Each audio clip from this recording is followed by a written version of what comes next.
Morning students, आज अपन lesson 7 उत्पादन की अवधारणा पढ़ेंगे। इसमें क्या बताया गया है वही है जो मैं पहले पढ़ा चुकी हूँ। उपभोग आर्थिक क्रिया का आदि व अंत होता है, यानी हम जो उपभोग करते हैं वो उस वही वस्तु का उत्पादन करता है। जिसकी हम मांग करते हैं वही उत्पादन करता है, और जो वस्तुओं का उत्पादन होता है वही बार मार्केट में आती हैं और उनका उपयोग कौन करता है? उपभोगकर्ता करता ही है। तो इसीलिए उपभोग अर्थशास्त्र का क्या है? आदि व अंत होता है। ठीक है। और हमने आपको बताया था उपयोगिता को कितनी उसमें मापा जाता है। तो दो दृष्टिकोण है, एक गणनावाचक और दूसरा कौन सा है? क्रमवाचक, जो आपको सेकंड लेसन में पढ़ा था।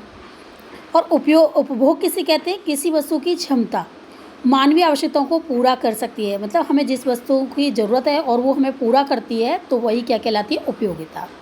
तो मानवीय आवश्यकताओं को पूरा करने वाली क्षमता क्या कहलाती है? उपयोगिता। ठीक है ना। वह वस्तु में उपयोगिता का सृजन उत्पादन प्रक्रिया, यानी उपयोगिता का जो सृजन होता है उसे क्या कहते हैं? उत्पादन। 3-4 क्वेश्चन हो गए इसमें। उपभोग अर्थशास्त्र का क्या है? आदि व अंत है। उपयोगिता को मापने की दो कौन कौन सी दृष्टिकोण है? 2 हैं, गणनावाचक और क्रमवाचक। और उपयोगिता किसे कहते हैं? वह वस्तु जिसमें कि मानवीय आवश्यकताओं को पूरा करने की शक्ति होती है। और उत्पादन किसे कहते हैं? उपयोगिता का सृजन करना क्या कहलाता है? उत्पादन। उत्पादन से ही उपभोग संभव हो सकता है। वस्तुओं व सेवाओं की मांग व वस्तुओं व सेवाओं के उपभोग पर आधारित है। इस तरह वस्तु व सेवाओं की पूर्ति भी उनके उत्पादन की मात्रा द्वारा निर्धारित होती है। किसी देश की राष्ट्रीय आय प्रति व्यक्ति आय का आधार भी उत्पादन के स्तर पर निर्धारित होता है। जो आपको लेसन में पढ़ोगे आप समष्टि में कि राष्ट्रीय आय कैसे ज्ञात की जाती है। तो यदि हम फैक्टर कॉस्ट पर ज्ञात करते हैं तो हमारे देश में लोगों के द्वारा जो आय प्राप्त की जाती है उसका योग ही क्या कहलाता है? राष्ट्रीय आय कहलाता है। पीसीआई कैसे ज्ञात करेंगे? प्रति व्यक्ति आय। राष्ट्रीय आय में देश की जनसंख्या का अपन भाग लगा देंगे तो पीसीआई ज्ञात हो जाएगी। उत्पादन के स्तर में वृद्धिकारी परिवर्तनों में से एक देश में संपन्नता व आर्थिक समृद्धि होती है। उत्पादन की समृद्धि एवं गुणवत्ता का लोगों के जीवन स्तर पर सकारात्मक प्रभाव होता है। ठीक है। अब उत्पादन का अर्थ, उत्पादन यानी किसी वस्तु की उपयोगिता का क्या करना कहलाता है? सृजन। हमें जिस वस्तु की मांग हो रही है वही उसकी उपयोगिता है और उसका सृजन करना कहलाता है। ठीक है। और उत्पादन के जो हैं, उत्पादन के कई रूप होते हैं। जैसे किसान द्वारा क्या करना है? किसान क्या करता है? गेहूँ उत्पादन करता है। कारखाने में कपड़े, मशीनों, इन सब का क्या होता है? जूतों, साबुन, सीमेंट, फर्नीचर इत्यादि का उत्पादन होता है। इसी तरह शिक्षा है, सेवा है, ये सेवाओं में आती है। शिक्षा, चिकित्सा, बैंकिंग, वकीलों की सेवाएं, हिसाब किताब रखना, डाक व टेलीफोन द्वारा संचार सेवाएं, यातायात, माल ढुलाई, ये सब क्या कहलाती हैं? अपनी उत्पादन कहलाती है। किसी भी रूप में आप इसको उत्पादन के रूप में कर सकते हैं, यानी वस्तुओं का उत्पादन हो सकता है या फिर सेवा का, और सेवा में ये सारी चीज़ें आती हैं। अब उत्पादन की प्रक्रिया, अर्थशास्त्र द्वारा उत्पादन की अनेक परिभाषाएं दी गई, जिनमें प्रमुख परिभाषा कौन सी? अल्फ्रेड मार्शल ने दी है। वो कौन सी? उपयोगिता, उत्पादन को उपयोगिता का सृजन के रूप में माना गया है। ठीक है। फ्रेजर ने क्या दिया है? पुनः स्थापना करना बताया है। लेकिन इसी तरह मेयर्स ने संकुचित अर्थ में उत्पादन को आदान प्रदान हेतु वस्तु और सेवाओं के रूप में परिणाम देने वाली प्रक्रिया बताया है। जेराल्ड डब्ल्यू स्टोर ने उत्पादन साधनों की निर्गतों में परिवर्तन करने की प्रक्रिया के रूप में इसे परिभाषित किया है। अलग अलग परिभाषा, 1-2 परिभाषा आप याद कर लेना। सरल शब्दों में उत्पादन एक प्रकार की वस्तुओं और सेवाओं का प्रवाह है। उत्पादन एक विशेष प्रक्रिया है और उत्पादन प्रक्रिया के द्वारा किसी वस्तु या सेवा की मानवीय आवश्यकताओं को संतुष्ट करने की क्षमता में वृद्धि या क्षमता का सृजन या निर्माण होता है। उत्पादन के कौन कौन से साधन हैं? भूमि, श्रम, भूमि, पूंजी, तकनीक और साहस होते हैं।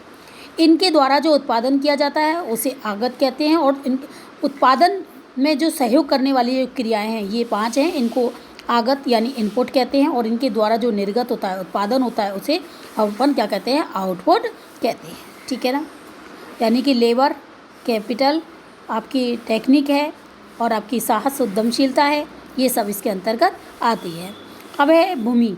भूमि क्या है? लैंड। ये प्रकृति का उपहार है। प्रकृति, क्योंकि भूमि तो एक निश्चित है, इससे ज़्यादा अपन के पास हो नहीं सकती, क्योंकि भारत का नक्शा है तो भारत के अंदर होगी, दूसरे देश का है दूसरे, जैसे अपने घर में एक 4 दीवारी के अंदर होती है, उससे ज़्यादा नहीं हो सकती।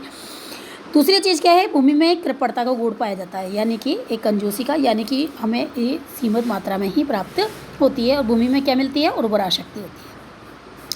दूसरा उत्पादन का साधन कौन सा है? श्रम। श्रम से अभिप्राय धन या मुद्रा के बदले। श्रम दो प्रकार का होता है, एक शारीरिक होता है और दूसरा कौन सा होता है? मानसिक होता है। दो प्रकार के शारीरिक श्रम है और हम व्यक्ति श्रमिक कभी अपने आप को नहीं बेचता है, श्रम को बेचता है और जिसके बदले में वो क्या प्राप्त करता है? मुद्रा। यानी श्रम के प्रतिफल के रूप में जो दिया जाता है उसे क्या कहते हैं? मुद्रा। तो श्रम को उत्पादन का सक्रिय साधन माना है क्योंकि और सभी साधन तो निष्क्रिय है जिनको कि सहयोग के द्वारा किया जाता है और बिना श्रम के कोई भी कार्य नहीं हो सकता, इसलिए श्रम कैसा है? एक सक्रिय साधन है। श्रम अन्य साधनों भूमि, पूंजी, तकनीक इत्यादि को उत्पादन की प्रक्रिया में सक्रिय खबर बनाता है। श्रम की पूर्ति मात्रात्मक एवं गुणात्मक दोनों रूपों में होती है, ठीक है ना।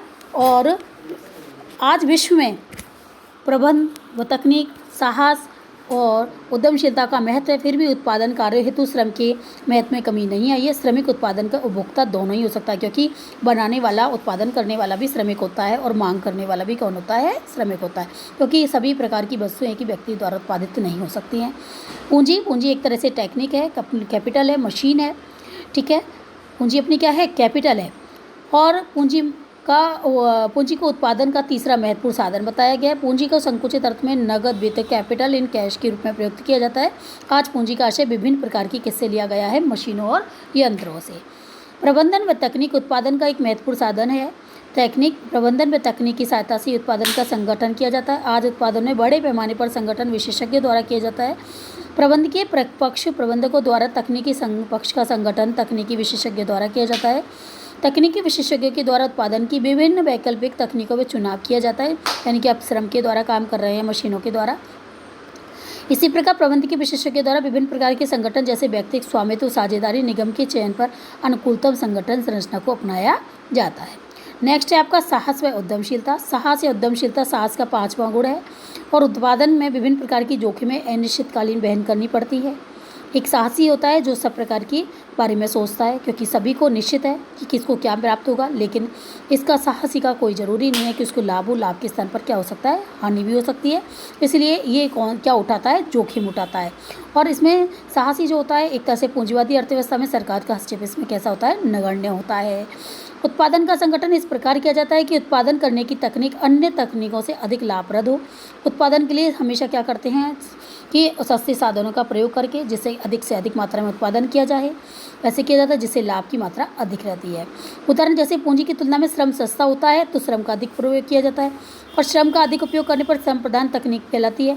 और पूंजी सस्ती होती है तो मशीनों के द्वारा प्रयोग किया जाता है, इसलिए इसे श्रम के स्थान पर पूंजी प्रधान तकनीक कहलाती है।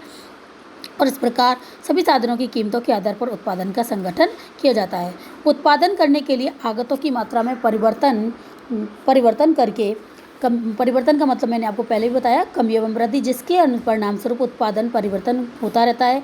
और उत्पादन के साधनों में जैसे मैंने कल भी आपको बताया और मैं कल बताऊंगी परिवर्तनशील साधनों का, कि हम जो उत्पादन करते हैं भूमि कैसी है? निश्चित है, फिक्स है, और उसमें हमें श्रम की इकाइयों में परिवर्तन कर रहा है, उसके द्वारा अपन को उत्पादन करना है।